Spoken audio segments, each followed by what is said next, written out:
Hello বন্ধুরা, সবাই কেমন আছো? আশা করি তোমরা ভালো আছো আর আমিও খুব ভালো আছি। Welcome back to my channel. আজ আমি বানাবো একটা চাউমিন রেসিপি, তাই ভাবলাম চলো তোমাদের সঙ্গে শেয়ার করি। আমি চাউমিনটা কীভাবে বানাই সেটা দেখো।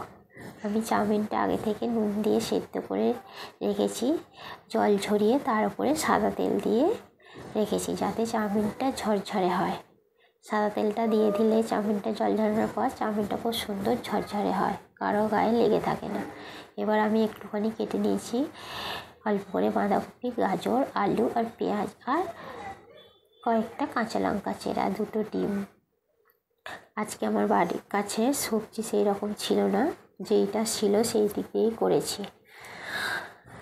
এর মধ্যে ওরা অনেক কিছু সবজি অ্যাড করা যেত, ক্যাপসিকাম, মাশরুম, আরও যে যেমন পছন্দ মতন সবজি দিতে পারতে, কিন্তু ছিল না। গ্যাসটা জ্বালিয়ে নিয়েছিলাম, তার মধ্যে 2টো ডিমকে একটু গোলমরিচ আর নুন দিয়ে আমি ভালো করে ফেটিয়ে ডিমটাকে ছোটো ছোটো করে ভুজিয়া করে নেব। ভালো করে নাড়াচাড়া করে নিলাম, নাড়াচাড়া করে যাতে ডিমটা ছোটো ছোটো করে হালকা হালকা ভাজা হয়ে গেলে ছোটো ছোটো করে টুকরো করে নিলে ভালো লাগবে। জিনিসটা বড় বড় হলে মুখে অতটা ভালো লাগবে না, সেই জন্য ছোটো ছোটো করে খুন্তির সাহায্যে টুকরো করে নিলাম। এর মধ্যে চিকেনও অ্যাড করা যেতে পারতো, কিন্তু আমি আজকে ডিম দিয়েই বানালাম চাউমিনটা।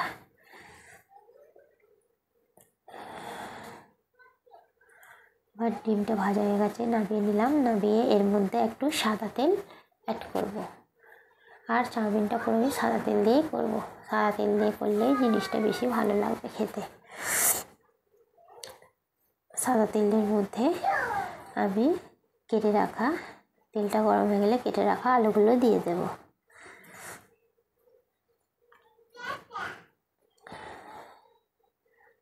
তেলটা গরম হয়ে গেছে, এবার কেটে রাখা আলুগুলো দিয়ে দিলাম।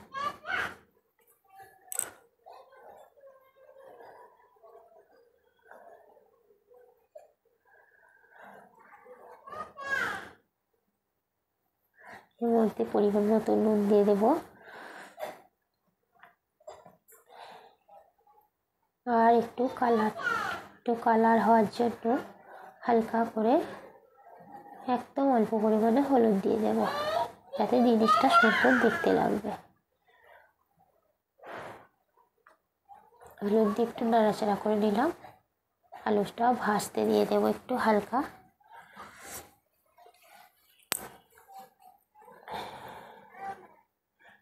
ভাজা হয়ে গেলে এর মধ্যে কারি পাতাটা দেবো।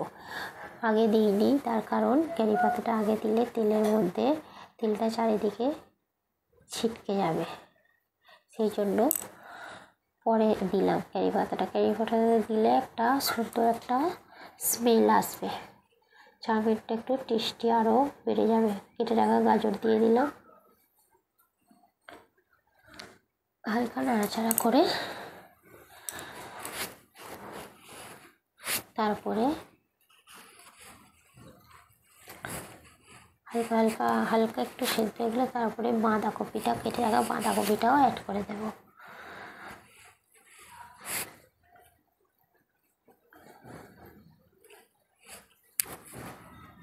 বাঁধাকপিটাও দিয়ে দিলাম, একটু নাড়াচাড়া করে আবার রেখে দেব।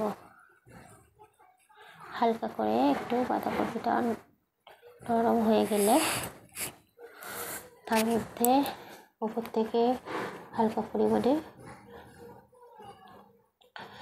দুধ দিয়ে দেব, আর কেটে রাখা কাঁচা লঙ্কাগুলো দিয়ে দেব। গোলমরিচ গুঁড়ো,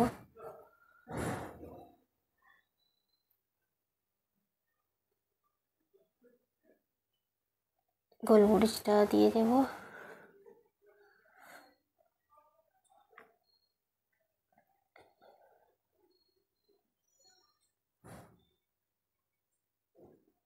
পেঁয়াজগুলো দিয়ে দিলাম,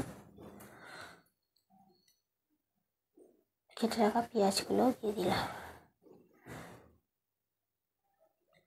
আর একটু নাড়াচাড়া করে নেব।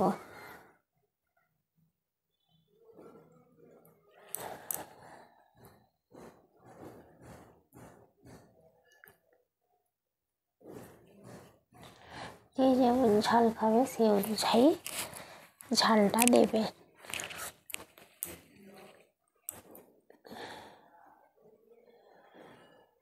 আমি 3টে ছোটো ছোটো কাঁচা লঙ্কা দিয়েছি বলে অল্প পরিমাণে আমি গোলমরিচটা দিয়ে দিয়েছি, গোলমরিচ গুঁড়োটা। আর নুনটা স্বাদ মতো দেখে রেডি হয়ে গেছে, দিয়ে দিতে হবে। খাওয়ার জন্য পুরো রেডি।